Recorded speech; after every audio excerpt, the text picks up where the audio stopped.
할렐루야. 네. 저는 되게 오랜만에 뵙는 것 같아요. 네. 그런데 여러분들은 일주일에 한 번 보시는 분들은 똑같은 목사님을 보는구나. 똑같은 성전에서 또 예배를 하는구나. 이러실 수 있어요. 그런데 저는 산 넘고 물 건너 해발 1600고지까지 올라가서 그곳에서 참 가난한 동네에 들어가서 그 가난한 동네에 참 귀한 기도원 하나가 있더라고요. 그 기도원에서 6일간 거주하면서 사역을 감당하고 왔습니다. 그곳은 대단히 따뜻해요. 반팔을 입고 다녀야 됩니다. 에어컨 없이는 참 다니기가 힘들어요. 그곳 사람들이요, 이 일상이 어떠냐면 하루에 참 가난한 사람은 1,000원도 없어서 몇백 원짜리 그 참 음식 같지 않은 음식 이 자리에 갖다 놓으면 과연 드실 분이 몇 분이 계실까 생각이 듭니다. 닭 만지고 돼지 만지고 소똥 치우다가 그 손으로 이렇게 음식을 해가지고 음식을 내놓는, 그럼에도 불구하고 감사함으로 먹으면 여러분 내 마음이 바뀌어요. 여러분 무엇이 내 입으로 들어가느냐가 중요한 게 아니라 내가 어떤 생각과 마음의 감정을 가지고 내가 순간순간을 살며 나에게 주어진 인생이라는 이 시간을 내가 무엇을 위해 살아야 될지를 여러분 바로 알고 내 인생의 본질과 내 인생이 어디로 흘러가고 있는지를 바로 알고 살면 여러분 그것이 복입니다. 결국은 여러분 우리를 구원하신 예수 그리스도, 그분은 삼위일체 하나님이셨어요.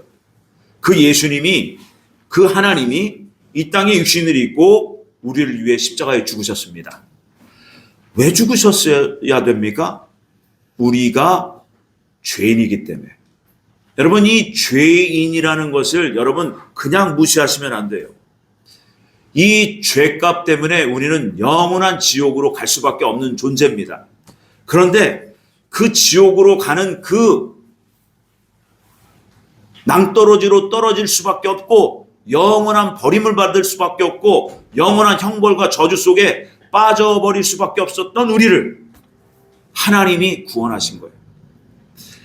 하나님의 사랑의 자비의 그 놀라우신 그 능력으로 구원하신 겁니다. 그 죄에서 사함을 받게 하시는 그 능력으로 오신 분이 바로 예수 그리스도세요.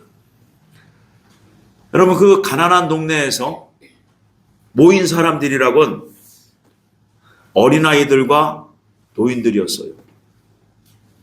젊은이들이 없어요. 다 도시로 떠났어요.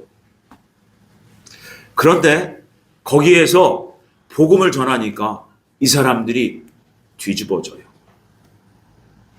소망 없이 살아가는, 하루에 돈 몇백 원이 없어서 먹을 것이 없어서 그렇게 가난하게 찌들어져 살아가는 그 인생들이 복음을 듣더니 소망이 넘치고 아이들이 눈이 반짝반짝해지고 얼마나 열심히 찬양을 하는지 몰라.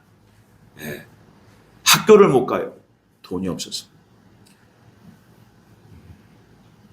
차비가 없어서 못 가는 거예요. 동네에 학교가 없어요. 거기 가면 여러분 그 화장실을 우리가 가지 않습니까? 화장실을 가면 변기는 있는데 변기 뚜껑이 없어요. 네, 변기 뚜껑이.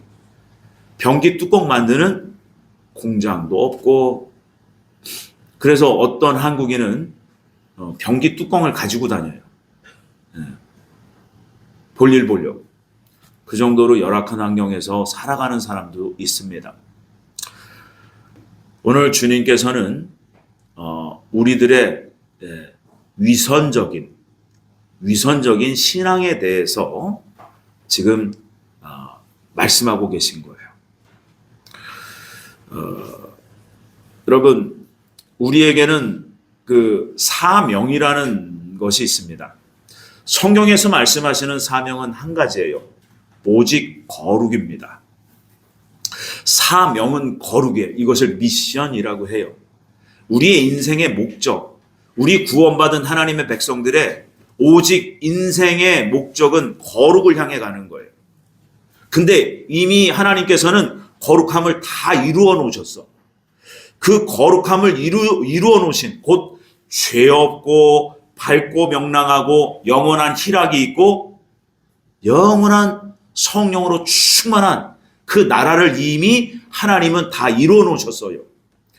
그 거룩한 나라를 우리가 믿고 소망하면서 오늘 주님 안에서 밝고 명랑하게 사는 거예요. 그래서 여러분, 우리의 믿음은 내 눈앞에 있는 내 처지와 형편을 보는 것이 아닙니다.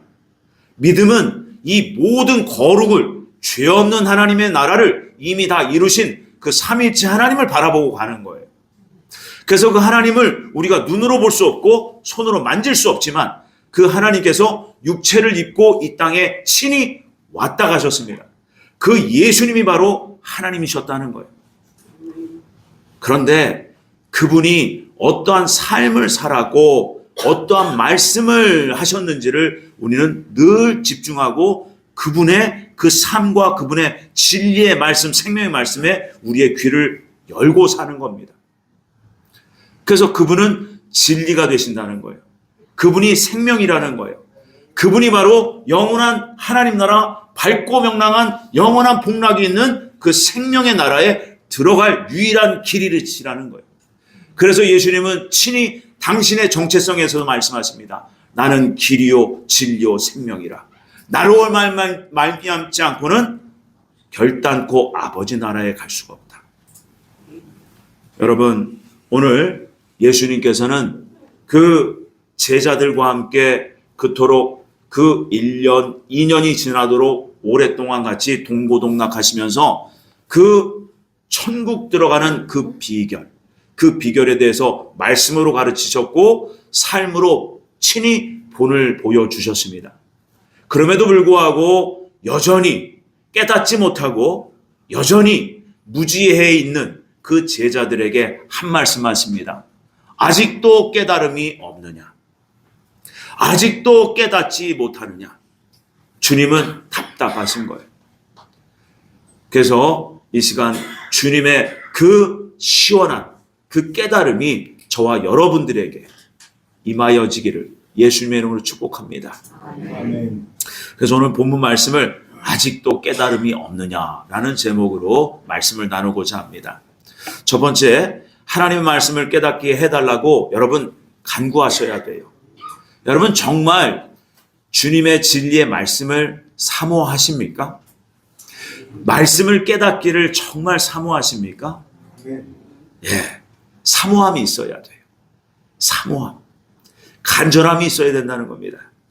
오늘 본문의 말씀 10절에서 14절까지 한번 읽어봅니다. 한번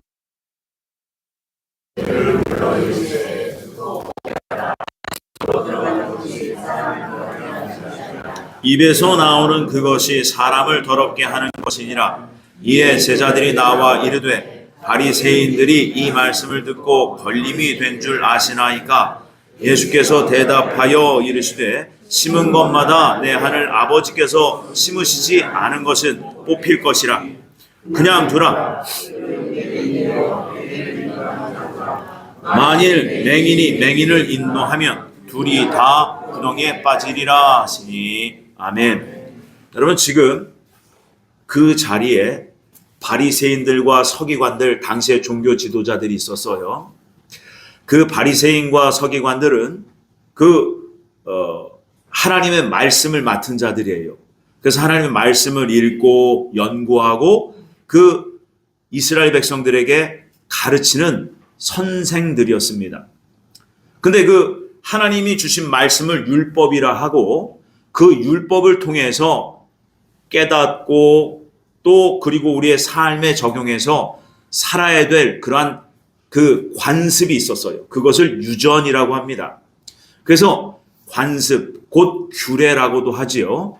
그런데 지금 예수님께서 식사하시기 전에 지금 손을 씻으셔야 되는데 손을 씻지 않고 그냥 식사를 하시는 겁니다. 제자들과 함께. 그랬더니 그 손 씻지 않고 식사하는 것은 그 관습, 곧 자신들이 만들어낸 그러한 유전적인 어떤 그런 규례에 어긋난다. 그래서 저 예수라는 너희들의 선생은 죄인이다. 죄를 범했다. 이렇게 정죄하고 있는 거예요. 그래서 예수님께서는 의도적으로 그 관습의 틀을 깨뜨리기 위해서 예수님은 고의로 손을 씻지 않고 음식을 잡수셨습니다. 그때 그 종교 지도자들은 그 제자들의 스승인 예수님을 질타하고 정죄했던 거예요. 왜? 전통적인 그 법규, 규례, 율법을 지키지 않았다. 이렇게 한 거예요. 근데 여러분, 예수님께서는 무엇을 가르치기를 원하셨냐면 어떠한 행위로 하나님 백성이 되는 것이 아니라는 것을 가르치기를 원하시는 거예요. 여러분, 행위로 구원받는 게 아니에요. 하나님의 은혜로만 구원받는 겁니다. 그래서 예수님께서는 당장에 이곳에서 모든 것을 다 가르치시고 모든 것을 다 깨닫게 하신 것이 아니라 딱 하나를 깨닫게 하십니다. 우리의 이 교만하고 아집적이고 이 속에 들어앉은 그 죄 때문에 사람이 사람을 미워하고 질타하고 정죄하고 비난한다는 것을 가르쳐 주시려고 하는 거예요. 결국 율법으로 구원받는 것이 아니라 하나님의 은혜로 구원받는다는 거예요. 근데 그 당시의 사람들은 하나님의 은혜로 구원받는다고 말하면 이것을 알아듣지를 못해요. 왜요? 그들의 머릿속에는 이 사고 구조가 오직 하나님의 말씀을 지켜야 돼. 말씀을 철저히 지켜야 돼. 요거 하나만 딱 들어있는 거예요. 그래서 열심히 말씀만 지켜 살면 나는 구원받고 나는 천국에 들어가겠지. 이렇게 자기 신앙이 있었다는 겁니다. 이 모든 것을 깨뜨리고 하나님의 철저한 은혜로만 구원받는다는 것을 예수님은 알려주길 원하셨어요. 그래서 왜 그런 오류가 생기는지, 하나님의 말씀은 순수하고 순전한데 왜 이런 그 거추장스러운 규례와 그런 그 규칙들을 만들어서 왜 이스라엘 백성들을, 하나님이 사랑하는 당신의 백성들을 이렇게 힘들게 하는가? 이것을 질타하려고 하셨다는 거예요. 결국 성경은, 구약은 모세 오경을 통해서 이스라엘 백성들에게 주신 그 율법입니다. 율법. 결국 경전이라고도 해요. 이스라엘 백성들은 이것을 철저히 지키며 살았던 민족입니다. 그런데 성경을, 그 신약 성경과 구약 성경의 그 핵심을 보면 그 성경의 전체에서 이걸 얘기해요. 예수님이 오신 목적은 율법을 완성시키러 왔다. 여러분, 율법에서 대표적인 율법이 뭘까요? 하나님께서 모세를 통해서 이스라엘 백성들에게 계약을 맺으시고 그 율법을 선포하셨는데 그 율법의 핵심이 뭐냐면 10가지라는 거예요. 10계명입니다. 그 10계명에 그 10가지 조례, 그 10가지 계명이요. 1계명서부터 넷째 계명까지가 하나님과의 관계된 말씀이에요.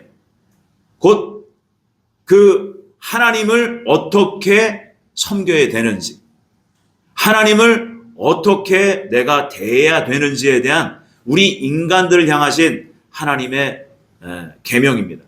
또 5계명서부터 10계명까지는 바로 이 땅에 하나님의 백성들이 살아가는 그 이 땅에 하나님 백성들이 지켜야 할 그 우리 서로 간의 그 계명을 말씀하셨어요. 그래서 여러분, 결국은 그것을 압축해서 하나님 사랑, 이웃 사랑이라는 거예요. 그 10계명 안에는 나를 위해서 살라는 말씀은 없어요. 다 하나님의 영광을 위해 살고 이웃, 내 믿음의 지체 형제들을 위해서 살아야 된다. 그래서 이것 조심해라 라고 하신 말씀이에요. 결국 예수님께서 이 땅에 오신 목적은 그 십계명인 그 율법을 완성하러 오셨다는 거예요. 그 완성이 뭐냐? 바로 사랑이에요. 사랑. 하나님 사랑, 이웃 사랑이에요. 자기 사랑은 없어요. 그런데 여러분, 이 시대는 뭐라고 하냐면 자기를 사랑하라고 그래요. 네. 자기를 사랑하십시오. 세상은 이렇게 외칩니다. Love yourself. 여러분, 자기 사랑하는 사람들은 여러분 지옥 가 있습니다. 철저히 예수님께서는 하나님 사랑과 이웃 형제 사랑을 강조하세요. 자기를 위해 살라고 하지 않습니다. 우리의 삶의 존재 목적 이유는 하나님의 영광을 위해서 살아야 된다라고 오히려 가르치시죠. 그리고 내가 너희를 사랑한 것 같이 너희도 서로 사랑하라 말씀하십니다. 그래서 예수님께서는 그 당시의 그 상황, 그 서기관과 바리새인들의 그 비난과 정죄를 통해서 자신들이 만들어 놓은 그러한 그 습관적인 그 규례 때문에 거추장스러운, 부담되고 자유롭지 못한 그런 관습 때문에 그 예수님께서는 오늘 본문 14절에서 이렇게 말씀하세요. 그들은 맹인이 되어서 맹인을 인도하는 자로다. 만일 맹인이 맹인을 인도하면 둘이 다 구덩이에 빠지리라. 여러분, 어제 좀 급박한 전화 한 통화를 받았어요. 제가 교단에서 이런저런 좀 일을 맡고 있습니다. 그러다 보니까 어떤 한 교회에서 문제가 터졌어요. 그 교회 담임 목사님께서 지난 주일 설교 때 어떤 한 가정을 딱 뭐라고 하신 것은 아닌데, 직접 뭐라고 하신 것은 아닌데 그 가정을 놓고 무지하게 질책하는 설교를 하셨다는 거예요.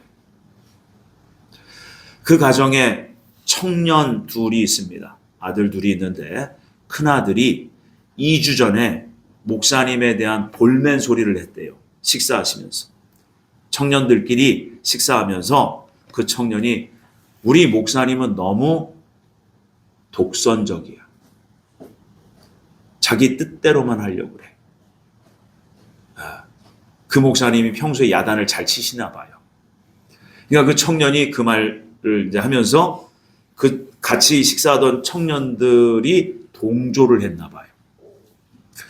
그래가지고 지난 주일날 그 청년 셋이 교회를 안 나온 거예요. 다른 교회를 가버렸어요.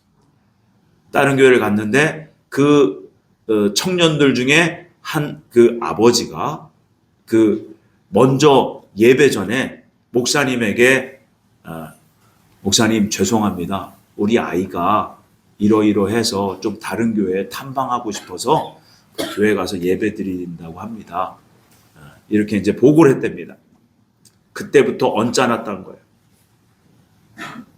그래서 강단에서 목사님께서 이렇게 말씀하셨대요. 그분이 아버지가 장로님이세요. 장로씩이나 돼서 가정을 제대로 다스리지도 못하고 믿음이 없어서 그러면서 계속 그것을 말씀하십니다. 그러니까 얼마나 불편했겠어요. 그 장로님도 고개를 못 들고 그 부인이 이제는 이게 지배를 받았어요. 지배를 받으셔서 예배가 다 끝나고 목사님이 가서 인사를 딱 하는데 그 부인 집사님이 고개를 획 돌리고 그냥 성전문을 탁 나가버리더래요. 여러분, 이 강단은 목회자 개인의 것이 절대 아닙니다. 목회자가 감정대로 말하는 자리가 아닙니다. 오직 예수님의 말씀을 그대로 여러분들에게 알아듣기 쉽게 그대로 순수하게 전해야 되는 자리였어요. 그런데 자신의 이 감정을 다스리지 못해서 화가 났다 이거지, 목사님이. 그 화가 전이가 돼서 그 집사님도 또 다른 성도님들도 지배를 받은 거예요. 뭐의 지배를 받은 거예요? 죄의 지배를 받은 거예요. 죄의. 결국은 여러분, 이 죄가 우리를 화나게 하고 이 죄 때문에 불행하고요. 이 죄 때문에 우리는 슬픕니다. 죄 때문에 슬퍼하셔야 돼요. 우리의 삶의 문제 때문에 내가 먹는 것 때문에 슬퍼할 것이 아니라 내 죄 때문에 슬퍼하셔야 돼요. 그래서 예수님께서는 말씀하십니다. 그런 관습이나 규례 때문에 우리가 천국 못 들어가는 것이 아니다. 너희들에게는 하나님의 은혜가 없다. 결국 서기관과 바리새인들은 지식으로는 충만했어요. 하나님 말씀을 외울 정도로, 경전을 안 보고 외울 정도로 지식으로는 아주 충만했어요. 근데 그 지식 가지고 사람들을 어렵게 한 거예요.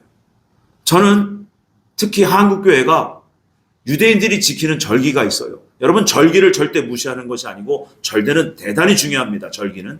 그런데 그 절기 때마다 그 절기 봉투를 만들어서 헌금하라고 광고까지 하고, 심지어 그것을 하지 않는 절경금을 안 드리는 분들은 실책을 하는 그런 목회자까지도 있다고 합니다. 여러분, 그 절기의 영적인 의미를 아셔야 돼요. 절기를 주신 목적은 하나님의 경륜입니다. 하나님께서 우리를 어떻게 구원하시고 이 시대를 어떻게 이끌어 가시며 어떻게 끝내실지, 거기에 대한 그 절기를 가지고 말씀하신 건데, 그 절기 때마다 헌금을 강요한다는 것은 여러분 사꾼이에요. 그런 교회에서는 나오셔야 돼요. 주님은 그와 똑같은 지금 현상들이 지금 당대에도 있었고 지금 현재에도 있다는 것을 주님은 깨닫게 하십니다. 결국 주님께서는 그 지식으로만 충만한 그 당대 종교 지도자들을 맹인이라고 해요. 맹인. 그래서 주님께서 그 맹인이라고 하신 그 말씀이 뭐냐? 진짜 육신의 눈이 멀은 게 아니라, 여러분, 그 누가복음 11장 34절에서 36절에 보면 이렇습니다. 말씀이 이래요. 한번 읽어볼까요? 시작.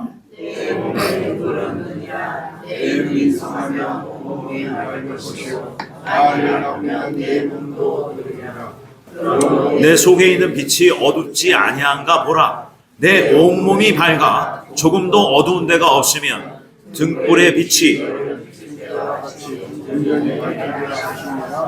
아멘. 여러분, 하나님이 우리를 이렇게 만들어 놓으셨어요. 이게 여러분 외형이 아니라 우리의 영혼의 구조예요. 그래서 영혼육이에요. 그 영의 자리에는 하나님의 자리가 있었습니다. 그 하나님의 자리에 육체의 기능인 이 육체 정욕이라고 해요. 육체의 기능인 먹고 마시고 입고 이 땅을 육체로 살고 거기에 이제 자손을 번성하기 위해서 성욕과 또한 그러한 잠을 자야 되는 육체의 기능까지 여러분 육체에 담아두신 거예요. 근데 이 육체의 기능이 하나님의 말씀에 불순종했던 최초의 인류로 인해서, 그 불순종으로 인해서 육체의 기능이 영 속으로 들어와 버린 거예요. 먹고 마시는 것이 그냥 내 전부가 되어버린 겁니다. 그래서 하나님 보시기에 완전히 짐승이 돼버린 거예요. 짐승이. 그래서 영과 혼과 육으로 나눠 놓으셨는데 그 혼적 기능에 뭐가 있느냐 하면 여러분 그 양심의 기능이 있어요. 지성의 기능이 있어요. 의지의 기능이 있고 그 공간이 감정이에요. 그래서 지정의 플러스 양심이 바로 우리의 마음이라고 하는 거예요. 이 혼적 기능 안에 여러분 양심이 있는데 양심의 기능은 선과 악을 구별하는 기능이에요. 그래서 그 선악과를 먹으면서 눈이 밝아졌다라고 창세기 3장 7절에 말씀하고 있습니다. 선악을 알게 하는 지식의 열매를 먹음으로써 하나님처럼 선도 알고 악도 아는 그러한 존재가 되어버린 거예요, 우리가. 그런데 여러분 하나님 말씀의 기능은 뭐냐 하면 우리의 지성에다가 하나님 말씀을 가지고 있으면 그 하나님 말씀은 오직 선해요. 오직 순수하세요. 그래서 선하신 하나님의 말씀이 우리가 어떻게 살아야 될지 그 생활의 선의 기준이 바로 하나님 말씀이 되는 거예요. 그러니까 말씀을 매일매일 먹으라 하신 얘기는 그 하나님 말씀을, 선하시는 말씀을 매일매일 내가 가지고 묵상해야 된다는 것이고 그 선하신 말씀이 나를 인도하는 인도자가 됩니다. 근데 그 선하신 말씀이 이렇게 말씀해요. 너희는 선을 행하라, 서로 사랑하라. 그런데 그 선하신 말씀 안에는 여러 가지 말씀들이 있지 않습니까? 그 말씀이 기준이 되어서 내 양심이 밝아져 있어야 돼요. 지금 예수님이 그들은 맹인이라는 것은 말씀은 많이 아는데 양심이 어둡다는 거예요. 말씀은 아는데 자신의 의지를 들여서 그 선을 행하는 그 행함이 적다는 거예요. 그래서 양심이 어두워진 것을 말씀합니다. 말씀을 자기를 위해서 사용했고 말씀을 다른 사람을 정죄하는 데다가 사용했고 그 말씀은 나를 고치라고 주셨는데 나를 비추라고 주셨는데 그 말씀 가지고 다른 사람을 타박하고 정죄하기만 했다는 거예요. 그런 인도자에게는 결국은 그 인도자에게 그 끌려가는 그 양무리는 다 같이 소경이 되고 맹인이 되어서 엉뚱한 길을 가게 된다는 겁니다. 그래서 예수님께서 말씀하세요. 내 속에 있는 빛이 어둡지 아니한가 봐라. 내 속에 있는 빛은 여러분 우리는 도대체 빛이라고는 우리 영 속엔 없어요. 그런데 우리가 예수님을 믿음으로 말미암아 그 믿음의 주가 되시는 예수님께서 친히 보혜사 성령님을 우리 안에 주신 거예요. 성령이 우리 안에 오신 거예요.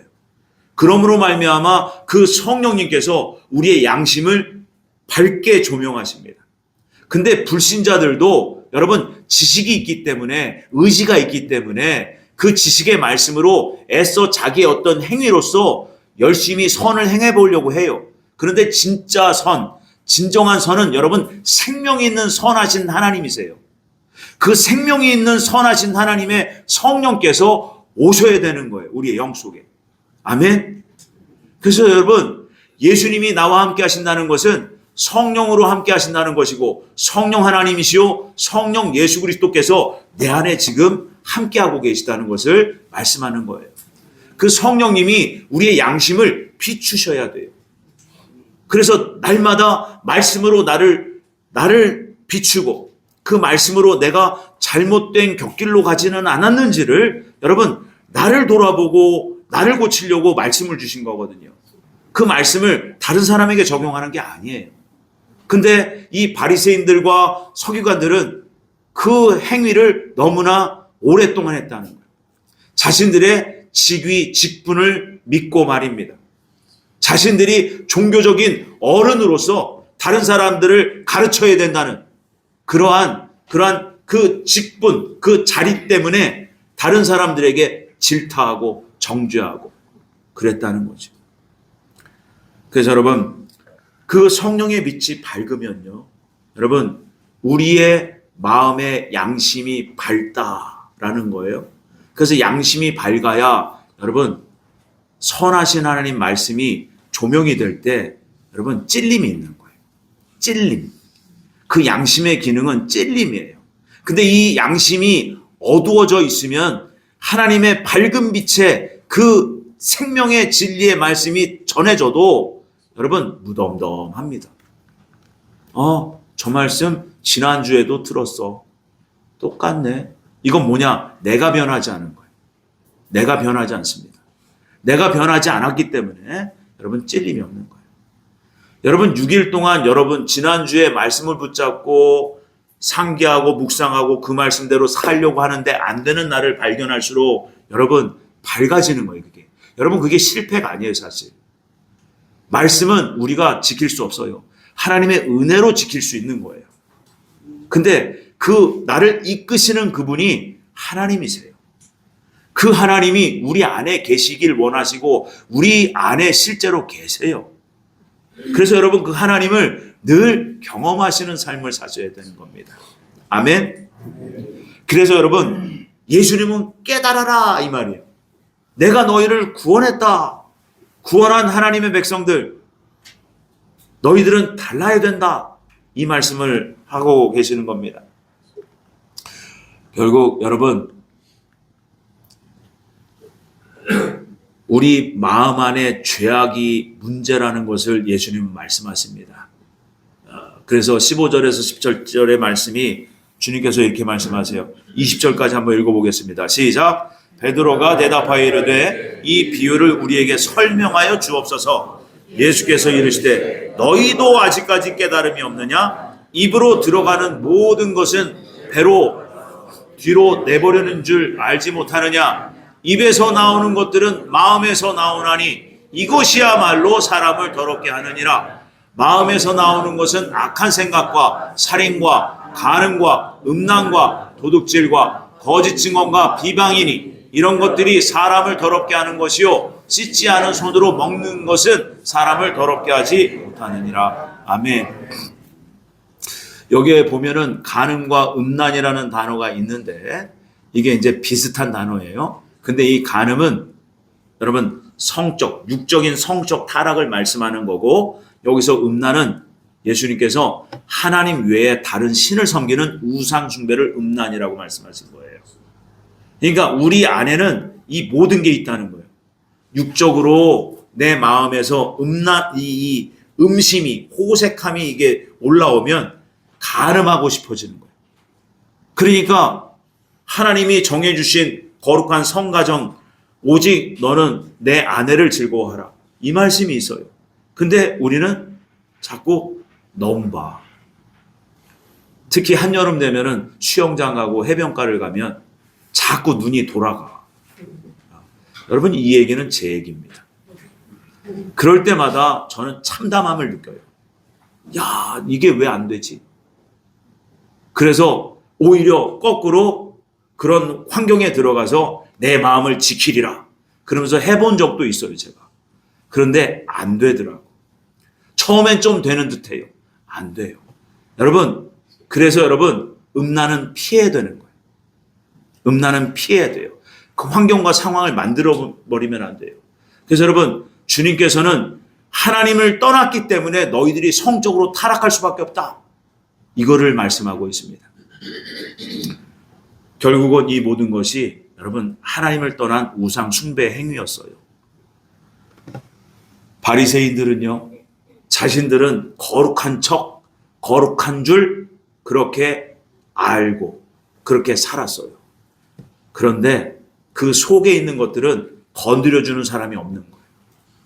그래서 예수님은 겉에 그 외형적인 유전적인 어떤 관습을 고치려고 오신 분이 아니라 우리의 속의 것을 아예 송두리째 뿌리 뽑으러 오신 분이 예수님이십니다. 그래서 로마서 3장 20절에 보면 말씀이 이래요. 한번 읽어볼까요? 그러므로 율법의 행위로 그의 앞에 선하다. 아멘. 여러분, 율법이 필요 없다는 게 아니에요. 율법, 하나님 말씀은 반드시 필요한데 율법의 기능은 뭐를 깨닫게 한대요? 죄를 깨닫게 해요. 그런데 죄를 씻을 수는 없다는 거예요. 여러분, 이 말씀을 잘 새겨 들으시고 깨달으셔야 돼요. 말씀은 꼭 필요한데 그 말씀만으로는 우리의 죄를 씻을 수는 없다는 거예요. 그래서 예수님이 오신 거예요. 그래서 예수님이 하나님은 말씀으로 살아계시다, 이렇게 우리에게 표현해 주시고 그 말씀이 육신이 되어 이 땅에 오셨는데 그분은 은혜와 진리가 충만하더라. 그 하나님의 은혜로만 죄를 씻을 수 있다는 거예요. 그 은혜가 우리에게 나타나신 것이 바로 예수님의 십자가예요. 예수님의 십자가가 2000년 전에만 있었던 것이 아니라 지금 이 자리에도 예수님의 십자가가 있다는 걸 여러분 아셔야 돼요. 2000년 전에만 예수님이 피 흘려 주신 것이 아니라 지금도 이곳에서 예수님을 믿는 자들에게도 여전히 똑같이 동일하게 예수님은 피를 흘려주세요. 그 피값으로 우리가 죄에서 해방된 겁니다.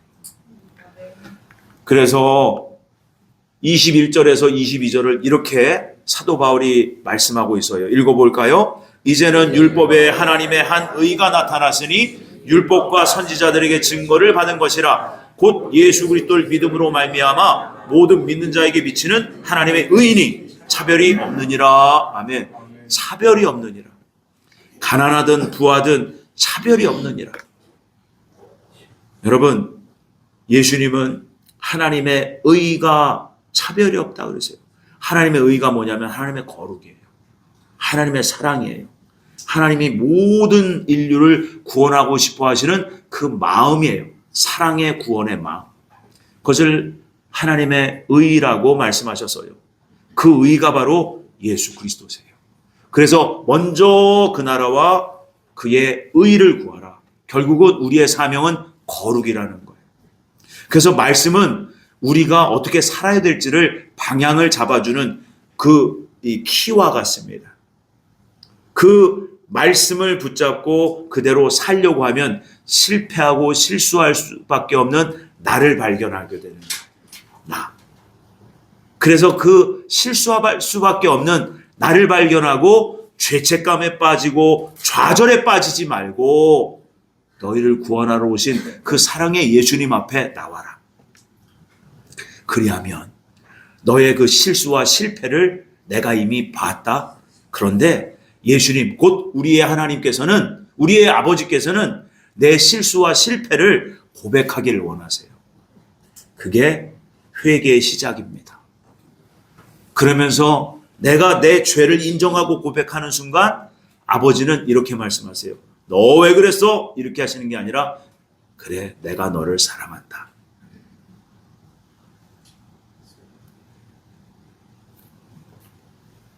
여러분, 하나님은 그래서 사랑이라는 거예요. 하나님은 우리를 책망하지 않으세요.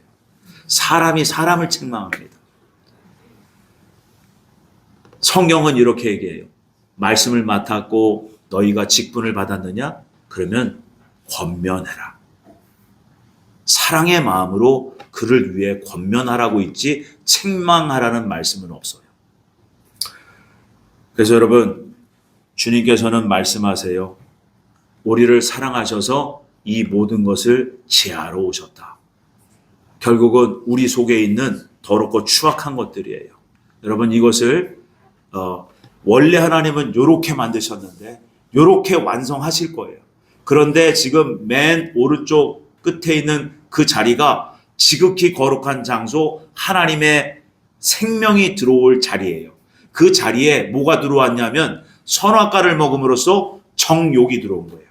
육체의 기능이 영 속에 뿌리를 내리고 들어와 버렸어.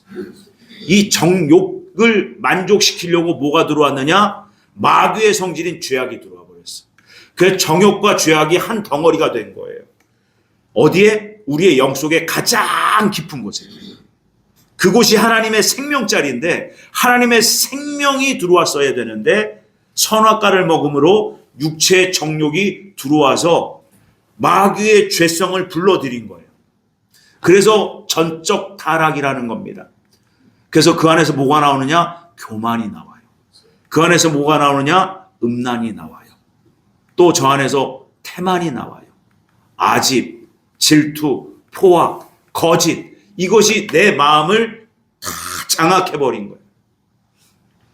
그런데 예수 그리스도를 믿은 사람은 그 하나님께서는 가장 중앙으로 바로 들어오시면 좋겠는데 우리의 마음에 가장 변두리로 들어오세요. 가장 변두리로 들어오신 거예요. 그래서 십자가의 예수 그리스도께서 성령으로 우리의 마음 가운데 가장 변두리에 들어오신 거예요. 그러니까 우리의 마음의 중심에는 정욕과 죄악으로 충만해 있는데 예수 그리스도께서 성령으로 마음 가장자리에 들어오셔서 그 구원을 시작하시는 거예요. 어디로 들어가세요? 우리의 그 영 속에 하나님의 본래 자리를 점점 차지하시려고 들어오시는 거예요. 그런데 우리는 구원을 받았음에도 불구하고 내 안에 정욕이 만족하지 못하면 죄악이 발동하는 거예요. 이렇게 말입니다. 그래서 겉으로 튀어나오는 거예요. 바로 저 바깥 부분이 여러분 우리의 육체예요. 우리의 마음 속에 있는 것이 악한 것이 내가 절제하지 못하고 내가 주님 앞에 내 죄를 고백하지 않고 그 죄를 먹고 삶으로 말미암아 육체가 계속 죄를 짓게 만들어 놓는 거예요. 그러니까 저 마음 속에는 이미 성령 하나님이 우리 안에 와 계시는데 성령님을 계속해서 무시하고 있는 거예요. 여러분, 죄 짓는 게 이런 거예요. 그래서 여러분, 입으로 죄 짓지 말라고 주님은 계속 말씀하시는 거예요. 너희 속에 있는 죄가 겉으로 튀어나오는 가장 빠른 길이 너희들의 입술이라는 거예요. 우리들의 입을 절제하지 못하면 여러분 입으로 한 그 선포한 대로 악하고 더럽고 추악하고 음란하고 거짓하고 이런 말들을 갖다가 쏟아내면 이것이 어디에 영향을 받느냐? 우리의 마음을 더럽게 만들고 우리의 육신의 행위까지도 결국은 더럽게 합니다. 예수님은 이것을 순서대로 지금 말씀하고 계시는 거예요. 아, 그렇구나. 내가 혈기냈던 것이 바로 이 문제였구나. 그런데 저 안에 누가 계세요? 여러분 자세히 보세요. 마음 가운데 누가 계세요? 십자가가 있어요. 예수님이 피 흘려주시고 우리의 마음 가운데 오셨다고. 그런데 그 예수님을 무시하고 우리는 또 죄를 짓는 거예요. 그래서 여러분, 너희들이 성령의 전인 것을 알지 못하느냐? 너희 몸은 하나님께로부터 받은 거다. 그런데 잠시 잠깐 마귀가 뺏어갔다. 이것을 내가 찾으러 왔다. 내가 너희들 때문에 너희를 살리려고 내가 십자가에서 죽었다. 죽었을 뿐만이 아니라 너희들에게 영원한 소망 주려고 3일 만에 내가 부활했고 내가 너희들 한 사람 한 사람을 살리려고 성령으로 다시 왔다. 이 말씀을 한 거예요. 사도 바울이. 그래서 여러분 그 마음속에 성령님을 계속 모셔드려야 돼요. 그 거룩하신 하나님 말씀과 그 성령님이 내 안에 임재하고 계시다는 것을 여러분 인식하면서 여러분 이것을 모셔드려야 되는데 이것이 모셔드리는 것이 우리의 생각만으로 되는 게 아니에요. 번제를 드려야 돼요. 번제. 그 번제가 바로 여러분 예배예요. 말씀 보는 거예요. 말씀을 볼 뿐만이 아니라 그 말씀을 붙잡고 여러분들이 기도하시는 겁니다. 그래서 말씀과 기도로 거룩하여 지미라 해요. 아멘. 말씀과 기도의 주인이 여러분 예수 그리스도 삼일체 하나님이세요. 그래서 그 예수님을 의지하고 인식하고 붙잡고 그분의 말씀을 내 안에 계속 넣고 그 말씀대로 살려고 몸부림치고 근데 이게 안 돼. 안 되는 나를 발견하는 것이 너무나 자연스러운 거예요. 안 된다고 포기하는 것이 악한 겁니다. 그래서 회개하라. 천국이 가깝다. 여러분 10,000번 죄를 지어도 괜찮아요. 그런데 10,000번 죄를 짓다가 나는 영 안 되네? 포기하면 그게 악한 거예요. 11번째 주님 앞에 나와서 무릎 꿇고 내 죄를 토하면 하나님은 또다시 내가 너를 사랑한다. 그래서 우리의 마음을 여러분 하나님의 생명으로 장악하시려고 해요. 그래서 예수님은 세례 요한이 구약시대의 마지막 선지자로 그 사명을 다할 때 이렇게 말씀하십니다. 이제는 하나님 나라는 침노하는 자의 것이다. 우리의 선한 의지를 들여서 이제는 침노한다 이렇게 말해요. 근데 그 구원은 그 선한 의지로 시작되는 것이 아니라 하나님의 은혜의 성령으로 시작된다는 거예요. 아멘. 그래서 여러분 구원은 내가 한 게 아니에요. 믿은 게 내가 믿은 게 아니에요. 그래서 그 구원과 믿음은 하나님의 은혜로 주어진 거예요. 그러면서 우리의 신앙생활은 우리의 생명의 시작이 된 거예요. 하나님 나라를 향해서 우리가 출발한 겁니다. 근데 그 출발선상에서 우리의 의지를 드리고 성령님께서 우리를 도와주셔서 여러분 우리의 마음을 정결케 하시려는 거예요. 이 과정 중에서 하나님을 알아가게 하시는 겁니다. 이 과정 중에서 이 진리를 알고 얼마나 열심히 선을 위해서 하나님의 영광을 위해서 얼마나 이 땅에서 사는 동안에 하나님을 사랑하고 이웃을 사랑했느냐에 따라서 여러분 천국의 상이 달라진다는 거예요. 이것이 원리입니다. 결국은 하나님은 모든 것을 다 제거하시고 우리의 영 속에 하나님의 생명을 담아주시려고 해요. 아멘. 여러분 이 놀라운 진리를 우리가 받았어요. 우리의 하루의 삶은 아무것도 아닌 게 아니에요. 제가 만나는 분들 중에는 연세가 많은 분들도 계시고 저희 교회에도 연세가 많은 분들이 계세요. 삶이 힘들고 지치고 피곤해질 때 심지어 먹는 것이 내 마음에 안 들 때 우리는 이렇게 참 죄악된 말을 합니다. 내가 빨리 가야지. 여러분 이게 얼마나 하나님 앞에 큰 죄악인지를 모르시는 거예요. 여러분 내 생명이 내 것입니까? 말씀에서 뭐라 그래요? 우리의 몸은 하나님께로 받은 바 주의 성전이라 하셨어요. 내 목숨 내 맘대로 하는 게 아닙니다. 그런데 내 인생이, 내 생명이, 내 목숨이 내가 주인인 줄 아는 거예요. 이게 어마어마한 교만이에요. 그래서 여러분, 이 땅에서 하루 한 시간을 더 사시더라도 여러분, 고난 중에 주님을 생각하는 것이 복입니다. 하나님 나라에서 상이 달라지고 이 마지막 내 코의 호흡이 마지막 한 시간 남았을 때 더욱 하나님을 의지하고 인식하며 내가 거룩하신 하나님 나라를 그렇게 거룩으로 준비하겠노라고 주님을 깊이 묵상하고 그분을 사랑하고 여러분 그 한 시간이 천국의 영원한 삶이 바뀌는 거예요. 그런데 우리는 참 허탄하게 참 부질없이 아무 생각 없이 내가 빨리 가야지. 이것은 하나님 앞에 여러분 망령난 거예요. 망령이에요. 여러분 이렇게 기도하셔야 돼요. 제 것은 아무것도 없습니다. 나의 코에 호흡 한 절 한 절 하나님 은혜로 붙들어 주시옵소서. 주님 제가 고난 중에 있습니다. 시련이 심하네요. 주님 저를 불쌍히 여겨 주옵소서. 그러나 내 뜻대로 하지 마시고 오직 아버지의 뜻대로 이루어 주시옵소서. 여러분 이게 가장 하나님이 기뻐하시는 기도예요.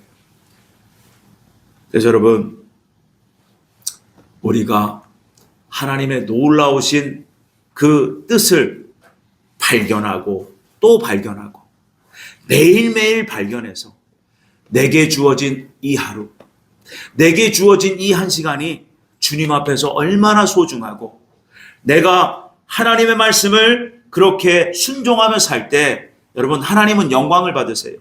아버지가 기뻐하세요. 하나님 나라가 확정됩니다. 하나님 나라가 더 빨리 이루어집니다. 그래서 여러분 주님은 말씀하세요. 너희는 내가 일러준 말로 이미 깨끗하여졌다. 여러분 말씀을 듣는다는 것, 말씀을 순종한다는 것, 말씀을 깨닫고 산다는 것, 바로 말씀이 여러분 경험되어진다는 거예요.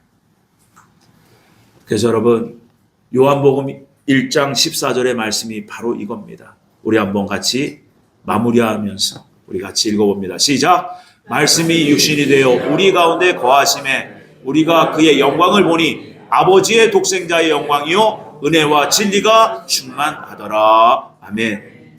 여기서 은혜는 죄사함의 은혜, 하나님 사랑의 은혜, 진리는 우리가 살아가야 될 이유와 목적, 우리의 방향, 이것을 가르쳐 주시는 거예요. 그분이 바로 예수 그리스도십니다. 예수님의 이름에 놀라운 생명의 능력이 있고 여러분 놀라운 권세가 있어요. 그 권세를 우리 모두가 입었습니다. 그 권세를 우리가 누리며 한 주간도 하나님의 영광을 위해서 그렇게 기쁨으로 감사함으로 한 주간을 승리하는 저와 여러분들이 되시기를 예수님의 이름으로 축원을 드립니다. 기도하겠습니다. 주님, 우리 인생들은 늘 눈에 보이는 것에 치중하고 내 처지와 형편을 날마다 그렇게 낙담하며 말할 때가 얼마나 많은지요. 주님 불쌍히 여겨 주옵소서. 우리가 관심을 가져야 할 것은 우리의 겉모습, 우리의 처지 형편이 아니라 나를 구원하신 예수님, 나와 함께 하시는 주의 성령을 늘 인식하고 의지하며 하나님 나라 준비하는 것이 가장 지혜롭다는 것을 다시 한번 깨닫게 하시고 그렇게 깨닫게 하시니 감사합니다. 주님, 이 시대가 참으로도 어두워진다고 하지만 영적인 어둠은 이 시대에 어쩔 수 없는 그 시대상이며 그 가운데서 너희들은 빛을 발하라 하셨습니다. 오직 주의 생명의 말씀 붙잡고 우리가 기도를 쉬지 아니하고 오직 선한 의지를 들여서 그렇게 주와 동행하는 그 기쁨과 감사에 날마다 충만하여질 우리 모두가 될 수 있도록 은총을 베풀어 주옵소서. 감사하고 예수님의 이름으로 기도 올렸습니다. 아멘.